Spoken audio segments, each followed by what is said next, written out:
The sound of my wife's laughter drifted through our kitchen window at 11:30 on a Tuesday night, and I knew it wasn't meant for me. I was hunched over my laptop in the garage, supposedly working on quarterly reports for the insurance firm, but really just listening to Ayla's voice carry across our manicured suburban paradise. "Oh, Corbin, you're terrible," she giggled into her phone. "Remember that weekend in Aspen? The hot tub incident?" My fingers stopped moving across the keyboard. Corbin Finley, her ex-boyfriend from college. The same Corbin who owned half the commercial real estate in our town and drove a Tesla that cost more than I made in 2 years. I'd been Porter Keller, insurance adjuster, and apparently professional fool for 38 years, married to Ayla for 15 of them. And for the last 6 months, I'd been watching my wife transform from the ambitious marketing director I'd fallen for into someone I barely recognized.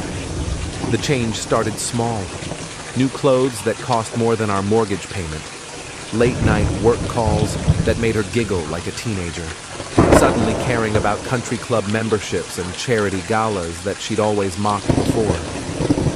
"I miss those days," Ayla continued, her voice dropping to that sultry tone she used to reserve for me. "Before everything got so complicated." I closed my laptop and crept closer to the window. Through the gap in our designer curtains, I could see her pacing around our living room in silk pajamas that definitely weren't from Target. Her phone was pressed to her ear, and she was twirling her hair like some lovesick college girl. "Porter's working late again," she said. "He's always working late these days." That was rich, considering I was sitting in our garage listening to her flirt with another man. "Maybe we could grab coffee tomorrow, just to catch up?" Coffee. Right. The same way politicians have private dinners and celebrities take friendship vacations. I backed away from the window and sat down heavily on my workbench. The tools hanging on the pegboard rattled slightly. Everything in this garage was organized, labeled, and maintained. Unlike my marriage, apparently. The worst part wasn't even the cheating. The worst part was how stupid she thought I was. How easily she believed I'd swallow her lies about networking events and client dinners that lasted until midnight. How she'd started treating me like some bumbling suburban husband who couldn't possibly understand her sophisticated new social circle. Ayla had always been ambitious. When we met, I'd admired her drive to climb the corporate ladder at Henderson Marketing. She had plans, goals, and the intelligence to achieve them. But somewhere along the way, ambition had curdled into something uglier. Now she seemed to measure success purely by how many important people returned her calls and how often she appeared in the society pages of our local newspaper. I know, she was saying now. It's just, Porter doesn't really fit into that world, you know. He's sweet, but he doesn't understand business networking. Sweet. Like a golden retriever who fetches her slippers and doesn't ask questions. I pulled out my own phone and opened the text message that had started this whole nightmare 3 weeks ago. The message Ayla had sent to my number by mistake, meant for someone else. "Can't wait to feel you inside me again. Porter's at his boring conference all weekend." When I'd confronted her about it, she'd laughed it off as a joke meant for her friend Jessica. "You know how we girls talk," she'd said, kissing my forehead like I was a confused child. It was just silly girl talk about her new boyfriend. But Jessica had been married for 12 years and lived in Seattle. The lies kept coming after that. Small ones, mostly. Wrong names for restaurants where she'd supposedly had lunch. Claiming to be at the office when her coworker mentioned she'd left early. Forgetting which story she'd told me about her weekend plans. I started paying attention. Really paying attention. And what I found made my stomach turn. Credit card statements showing charges at expensive hotels on days when she claimed to be in client meetings. Photos on her social media tagged at locations she'd never mentioned visiting. And always, the name Corbin Finlor appearing in her conversations with increasing frequency. "He's just an old friend," she'd insisted when I asked about him. "We're working on some potential business opportunities together." Business opportunities. Is that what they were calling it these days? Before we dive deeper into this story, I have one small request. Please subscribe, drop a like, comment, and hit that hype button to boost this channel so more people can discover these incredible Reddit stories. The garage door connecting to our house opened, and Ayla appeared in her silk pajamas, looking slightly startled to find me there. "Oh," she said, "I thought you'd gone to bed." "Just finishing up some paperwork," I replied, gesturing vaguely at my closed laptop. "Who was on the phone? Sounded like an important call for this time of night." She waved dismissively. "Just Jessica. You know how she gets when she's had wine, talking about her dating life." Another lie. I'd heard her say Corbin's name at least 6 times. "How is Jessica doing?" I asked casually. "Still living in Seattle?" "Oh, she moved back," Ayla said quickly. "Didn't I mention that? She's been back for months now." "That's great. We should have her over for dinner sometime." Ayla's smile faltered for just a moment. "She's really busy getting settled. New job and all." "What's she doing now?" "Marketing, like me. Anyway, I'm exhausted. Coming to bed?"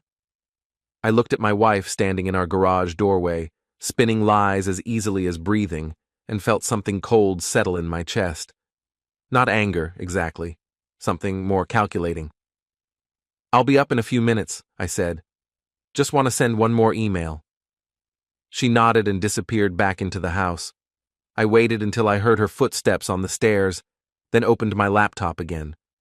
But instead of working on insurance reports, I started researching. Corbin Finlor had an impressive online presence. Photos from charity events, business awards, mentions in the local newspaper's society section.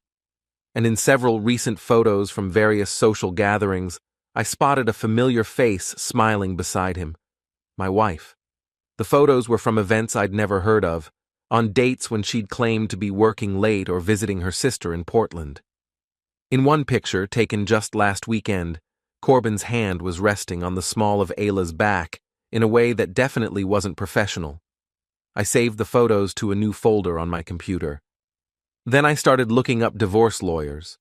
But as I scrolled through attorney websites and read articles about asset division and alimony payments, a different idea began forming. Something that would hurt worse than any legal proceeding. Ayla cared about her image more than anything else.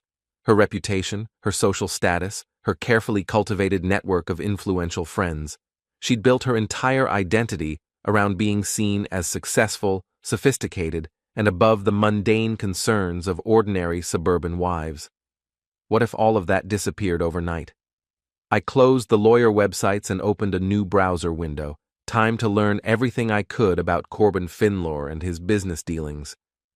Time to find out exactly what kind of man my wife had decided was worth throwing away 15 years of marriage.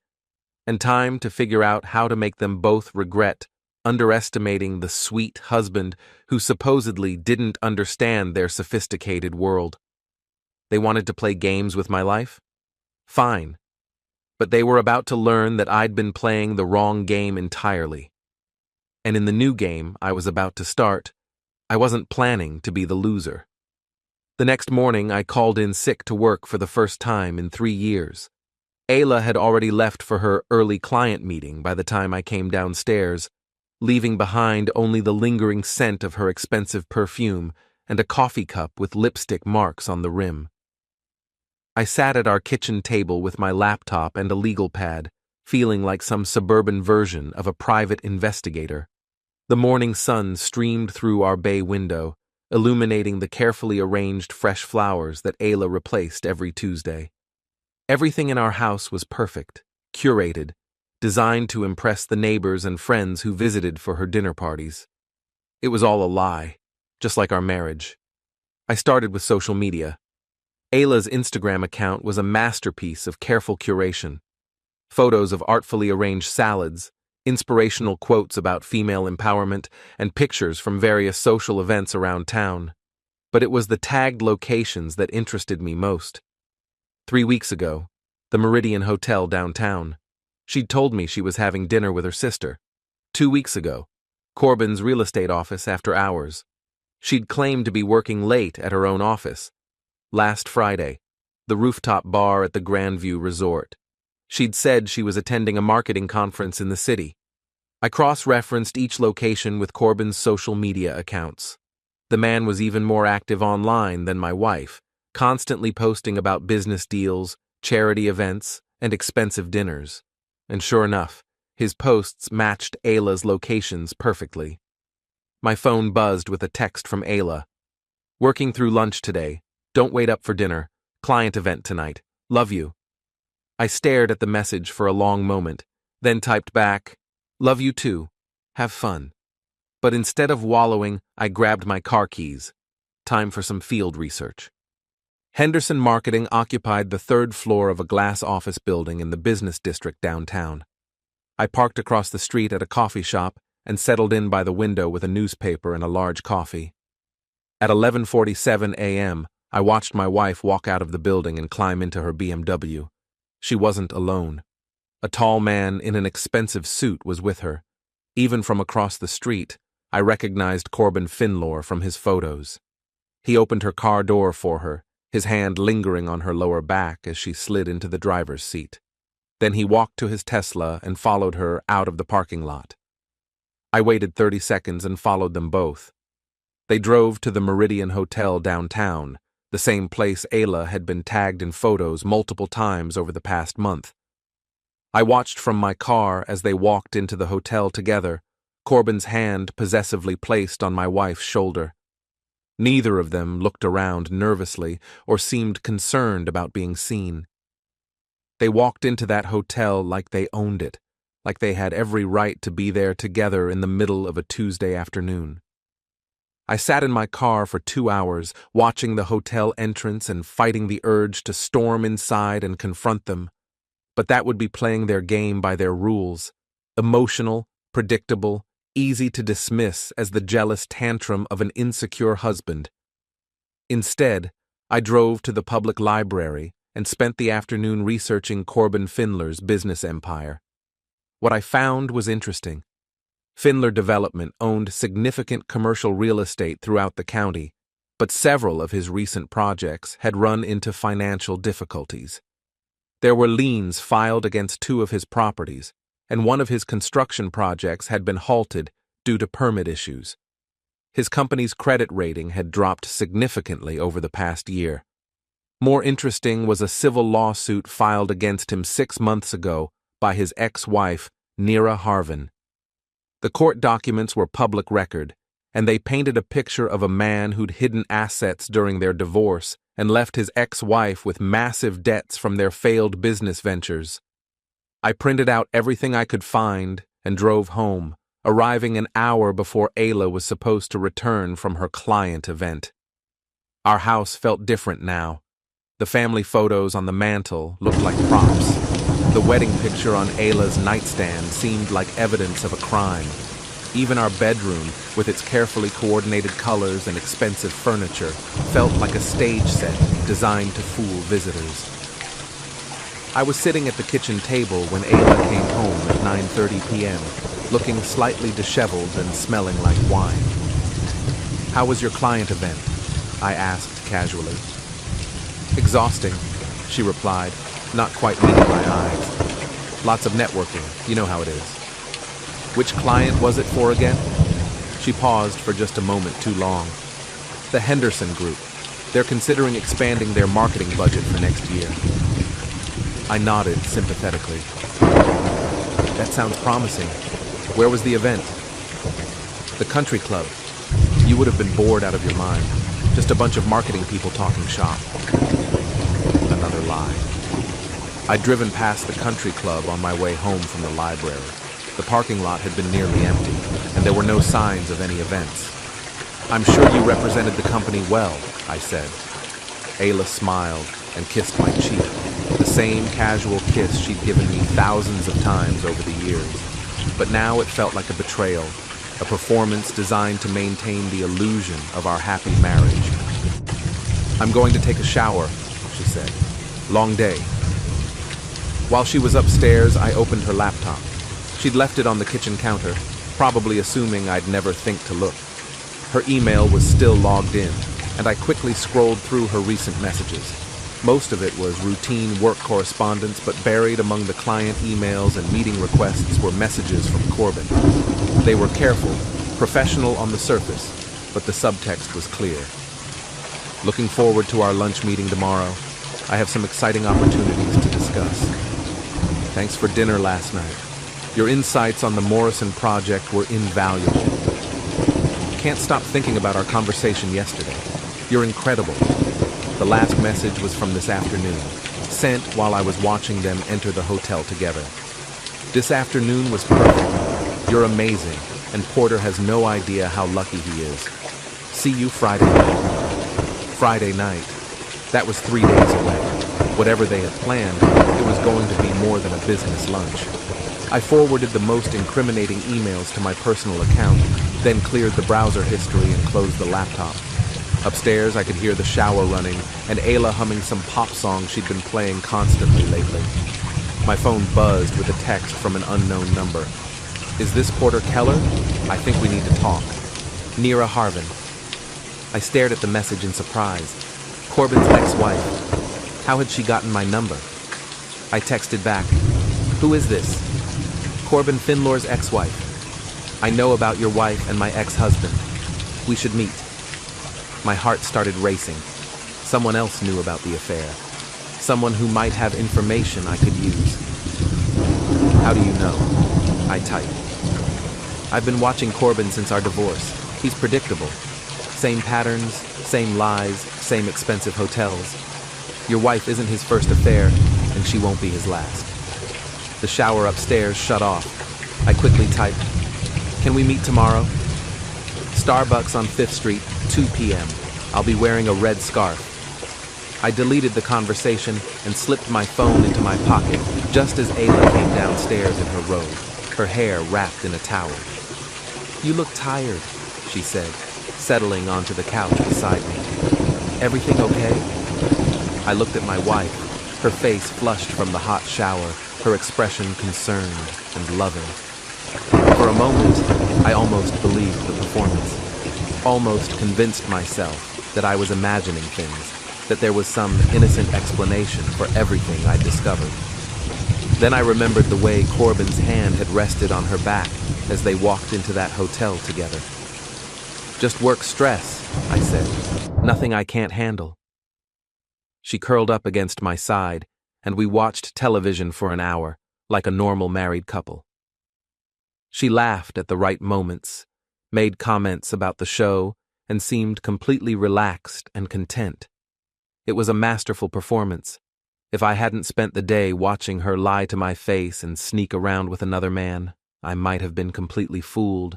But I wasn't fooled anymore, and tomorrow I was going to meet someone who might help me figure out exactly how to make Ayla and Corbin pay for their deception. The game was just getting started. Nira Harvin looked nothing like what I'd expected. She was tall, elegant, and sharply dressed in a way that suggested serious money. Her red scarf was silk, and her handbag probably cost more than my monthly salary. When she smiled at me across the crowded Starbucks, it was the smile of a predator who'd found another predator. You must be Porter, she said, extending a perfectly manicured hand. Thank you for meeting me. I shook her hand, noting the firm grip and the calculating look in her dark eyes. How did you get my number?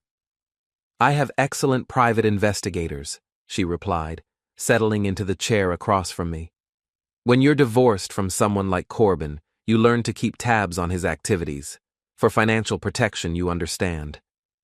And you know about my wife, how exactly? Nira pulled out her phone and showed me a series of photos. Ayla and Corbin entering the Meridian Hotel. Ayla and Corbin having lunch at an expensive restaurant downtown. Ayla and Corbin kissing in the parking garage of his office building. The last photo hit me like a physical blow.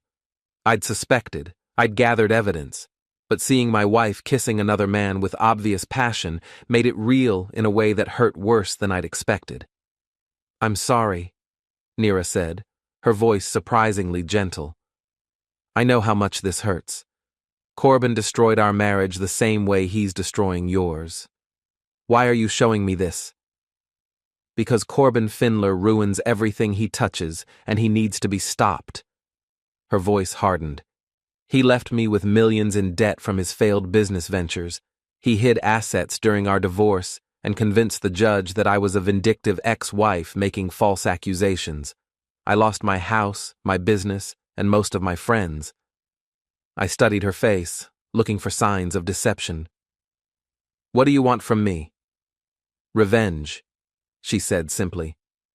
Corbin thinks he's untouchable because he's charming and well-connected. But he's also arrogant and careless. With the right pressure applied at the right time, his whole empire could come crashing down.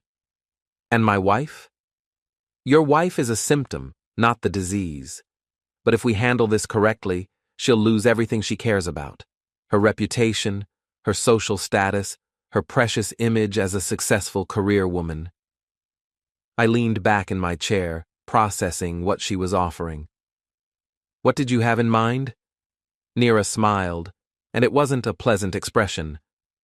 Corbin's business is built on borrowed money and borrowed time. He's leveraged to the hilt, and several of his major projects are teetering on the edge of failure. All it would take is the right information reaching the right people at the right time. What kind of information? The kind that shows his investors exactly how he's been spending their money. Hotel rooms, expensive dinners, luxury trips with married women. The kind of behavior that makes conservative business partners very nervous. She pulled out a manila folder and slid it across the table.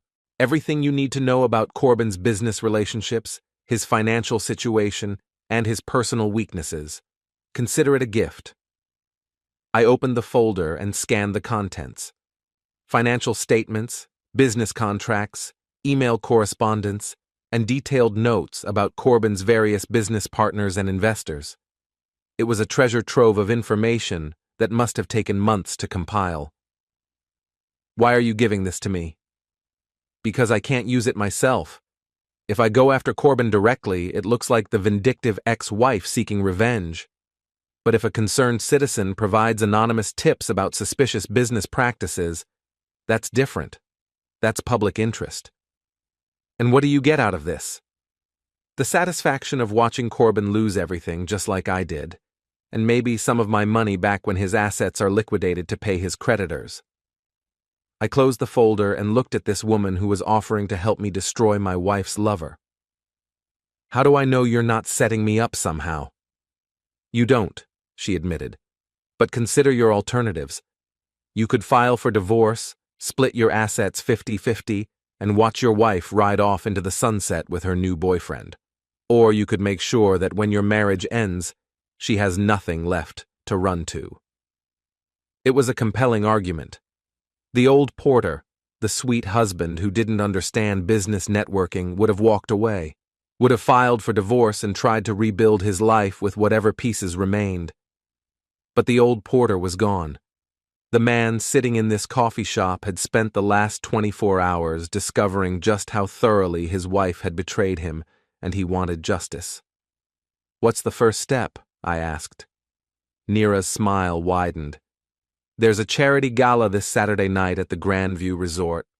Corbin will be there with several of his major investors. Your wife will probably be there too, as his date. I think it's time some of those investors learned exactly what kind of man they're in business with. How? Anonymous email to the right people, with photographic evidence of Corbin's extracurricular activities. Sent from an untraceable account, of course. The kind of information that makes people ask uncomfortable questions about financial responsibility and business judgment. I thought about Ayla getting ready for another client event, choosing the perfect dress and jewelry to impress Corbin and his wealthy friends. I thought about her lying to my face while planning her next romantic rendezvous. I'm in, I said. Neera reached across the table and shook my hand again.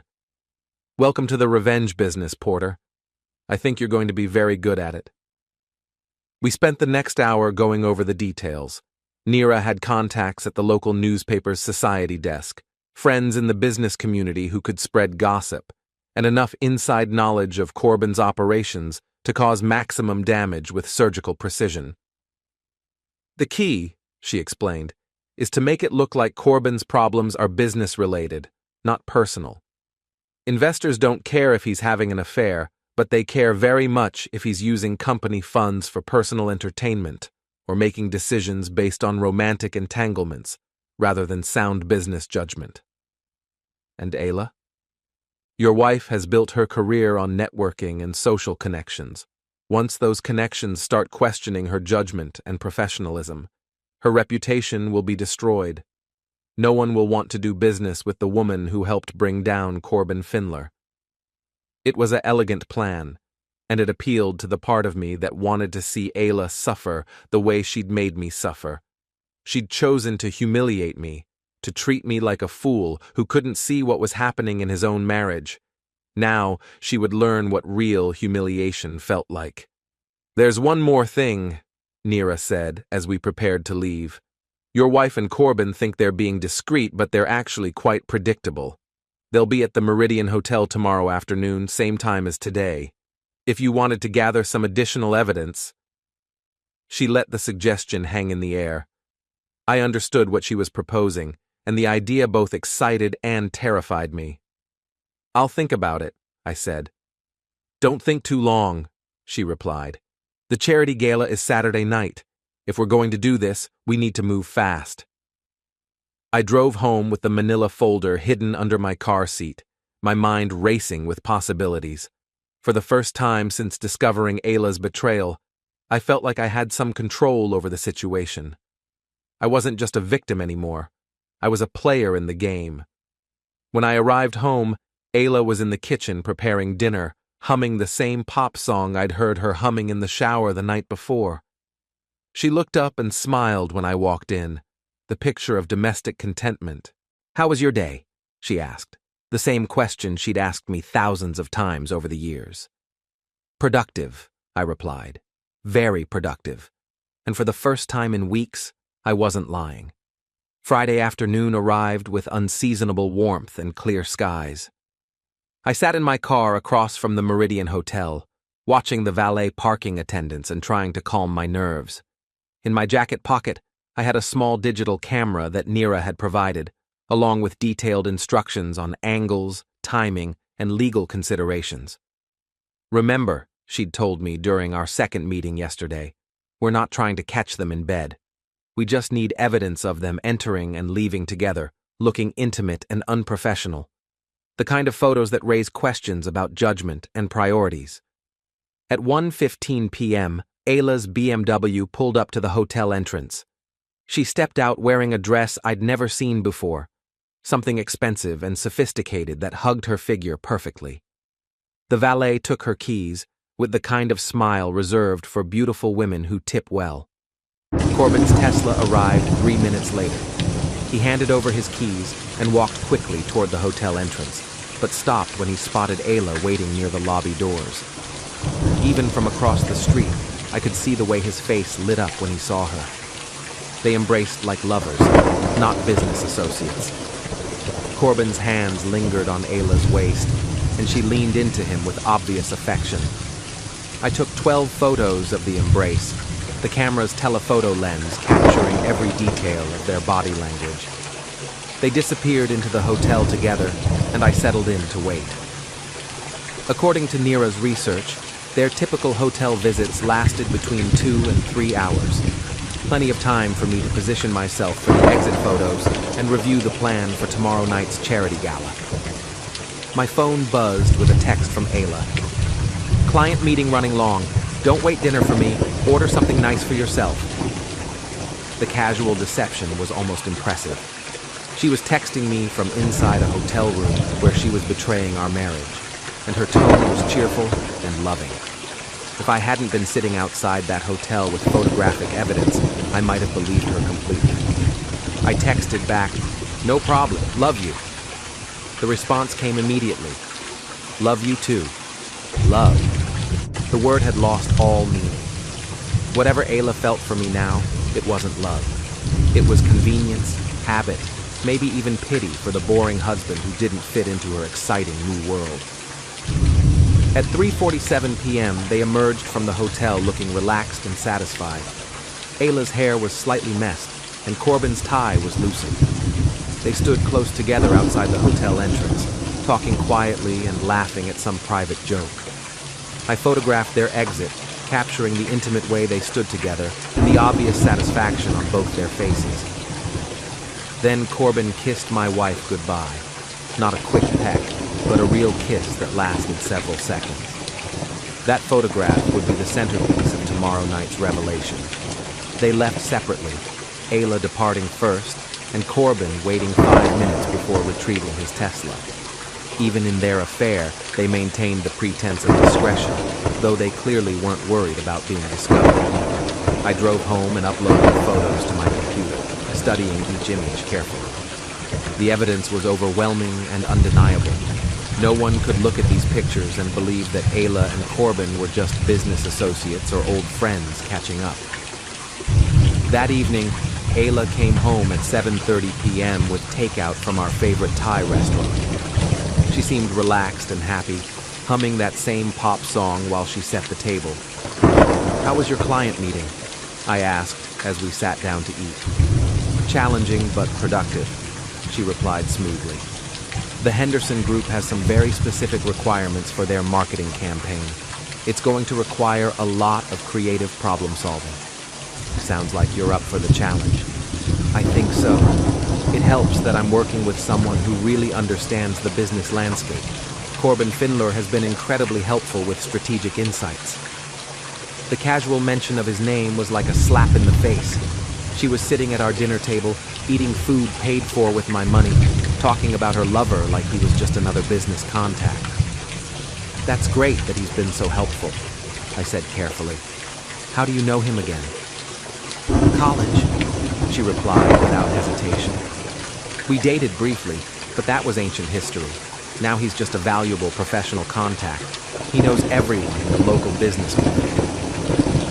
Ancient history. If only she knew that I had photographic evidence of just how current their history really was. "Maybe I should meet him sometime," I suggested. "If he's going to be involved in your projects, it might be good to put a face to the name." Ayla's fork paused halfway to her mouth. "Oh, that's sweet. But I don't think you'd have much in common. He's very focused on high-level business strategy. You know how those conversations can be." Translation: "He's too important and sophisticated for someone like you to understand."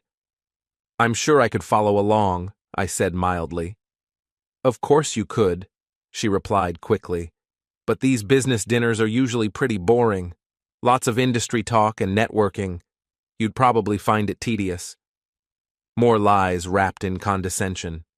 She was protecting both her affair and her image of herself as someone who moved in circles too elevated for her ordinary husband to comprehend.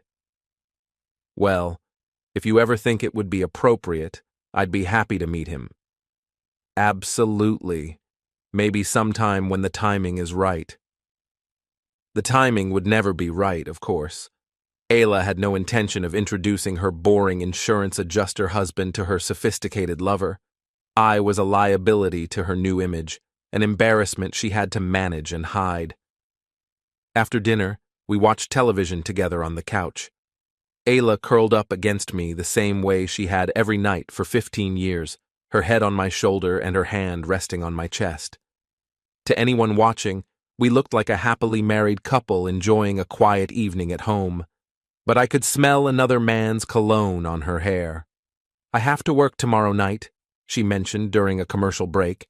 "Another client event. Sorry for such short notice." "The Henderson Group again?" "Yes, they're hosting a charity fundraiser. Very exclusive. It's a great networking opportunity." "The charity gala at the Grandview Resort."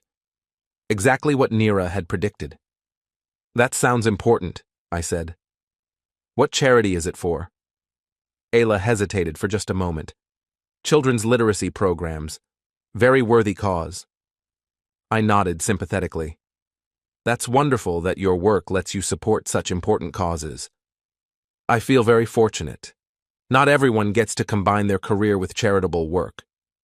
The self-righteousness in her voice was almost too much to bear. She was planning to attend a charity gala as another man's date, lying to her husband about the nature of the event, and somehow convincing herself that she was doing something noble and worthwhile. "I'm proud of you," I said, meaning it in a way she would never understand. I was proud of her, in a twisted sense.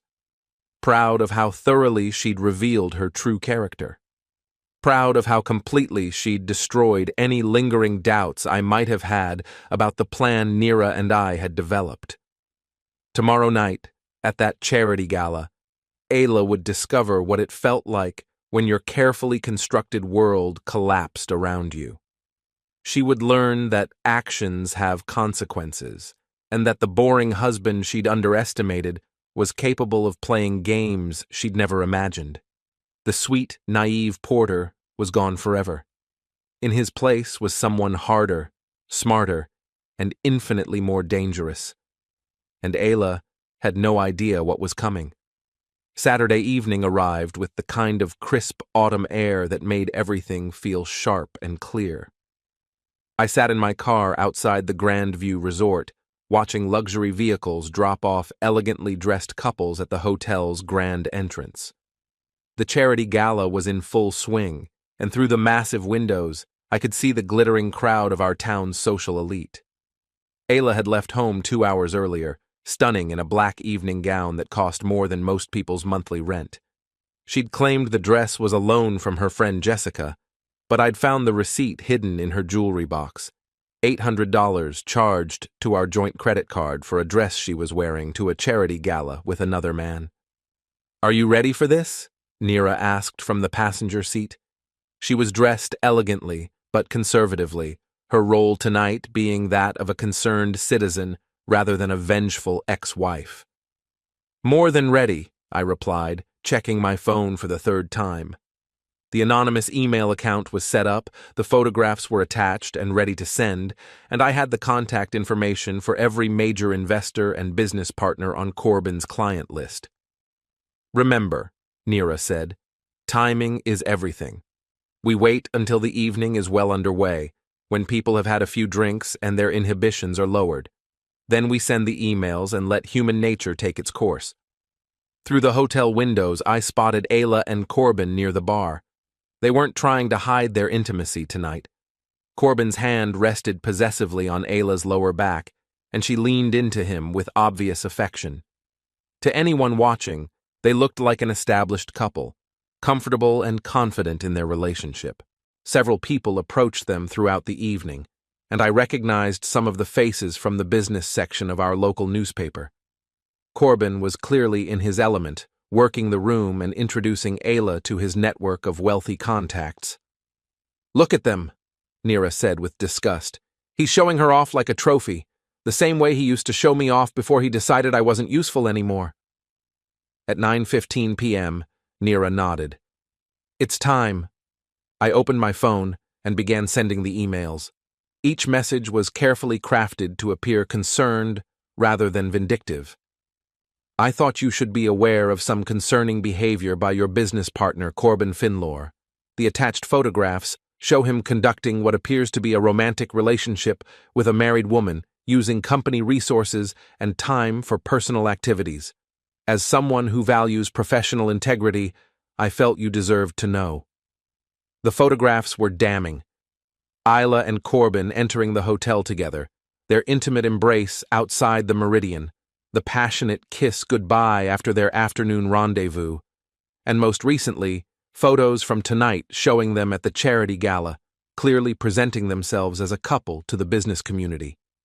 I sent the email to 12 different recipients, major investors in Corbin's development projects, business partners, board members of organizations where he held leadership positions, and the president of the country club where he was a prominent member. "Now we wait," Neera said. We didn't have to wait long. At 9:43 p.m., I watched through the hotel windows as a distinguished older man approached Corbin and Ayla at the bar. Even from a distance, I could see that the conversation quickly became tense. The older man was gesturing emphatically, and Corbin's relaxed demeanor evaporated. "That's Richard Morrison," Neera said with satisfaction. Corbin's biggest investor. He's very conservative, very traditional, the kind of man who believes business and pleasure should never mix. More people began approaching Corbin throughout the evening. Some conversations appeared heated, others coldly professional. But the pattern was clear. Corbin's network was confronting him about the photographs, and he was struggling to maintain his composure. Ayla seemed confused by the sudden change in atmosphere. I watched her touch Corbin's arm questioningly, only to have him shake her off impatiently. The romantic evening she'd planned was turning into a nightmare, and she clearly didn't understand why. At 10:20 p.m., Corbin and Ayla left the gala abruptly. Even from across the parking lot, I could see they were arguing as they waited for the valet to bring Corbin's car. Ayla's body language was defensive, her hands gesturing frantically as she tried to understand what had gone wrong. "Phase 1 complete," Neera said with grim satisfaction. "But this is just the beginning." Over the next 3 days, the fallout was spectacular. Neera's contacts in the business community kept us informed as Corbin's world began to unravel. 2 major investors pulled out of his development projects. The country club initiated an ethics review of his membership. His largest client terminated their contract, citing concerns about professional judgment. But the most satisfying development was watching Ayla's confusion and growing panic as her affair became a liability rather than an asset. She came home from work on Tuesday looking shaken and pale. "Something strange is happening," she told me over dinner. "There are rumors going around about Corbin. Business problems, apparently." "What kind of problems?" I asked innocently. "I'm not sure. People are saying he's been making poor decisions, mixing business with personal interests. It's probably just gossip, but some of his partners are getting nervous." "That's unfortunate. I hope it doesn't affect your marketing projects with him." Ayla's face tightened. "Actually, my boss suggested it might be better if I stepped back from any collaborations with Corbin's company, just until the rumors die down." Translation: Ayla's professional association with Corbin was now a career liability. Her networking strategy had backfired spectacularly. "I'm sure it will blow over," I said supportively. "These business rumors usually do." But we both knew it wouldn't blow over. In a town like ours, reputation was everything, and Corbin's reputation was in free fall.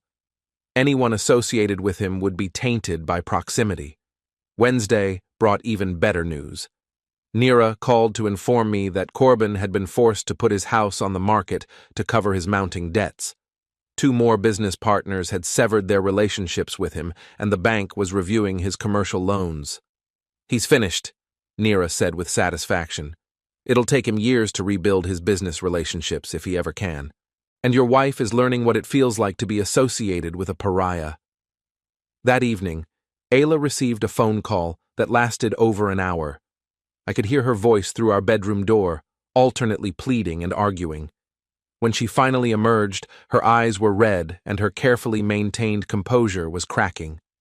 "Everything okay?" I asked. "Fine," she said quickly. "Just some work stress." But nothing was fine, and we both knew it. Ayla's grand romance with the sophisticated businessman was collapsing, taking her social ambitions down with it. The man she'd thought would elevate her status had instead become a source of professional embarrassment. Thursday morning, I made my final move. I called Ayla's office and asked to speak with her supervisor, claiming to be a concerned husband, worried about his wife's association with a man who was facing serious business ethics questions. "I'm not trying to interfere with her work," I explained carefully, "but I thought you should know that people are starting to ask questions about the nature of her relationship with Mr. Finley.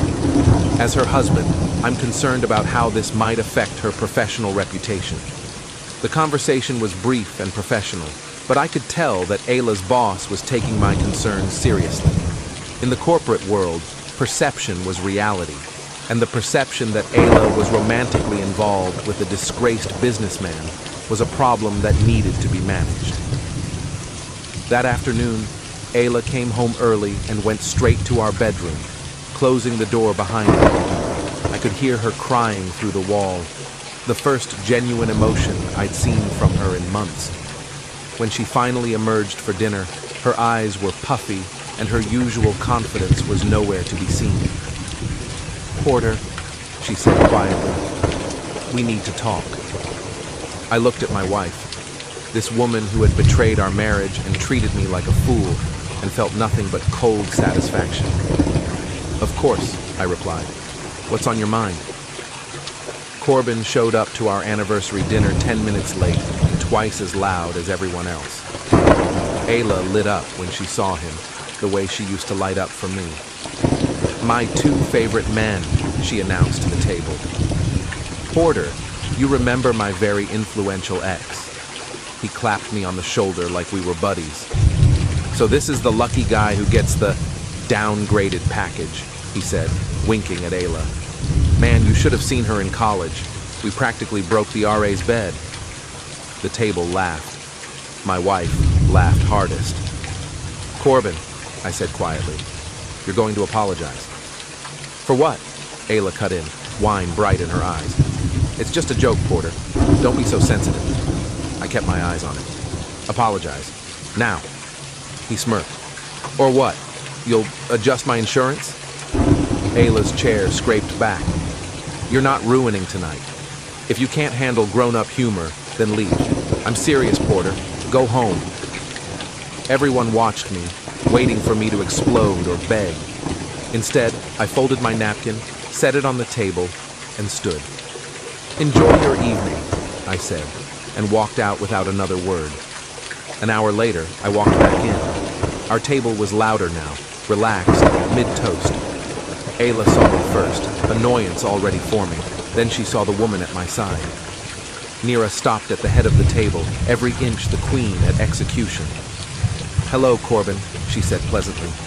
"You told the court you never wanted to see me again. Surprise." His face went corpse white. Behind her, a process server stepped forward, dropping a thick envelope in front of him. "Mr. Findler, you've been served.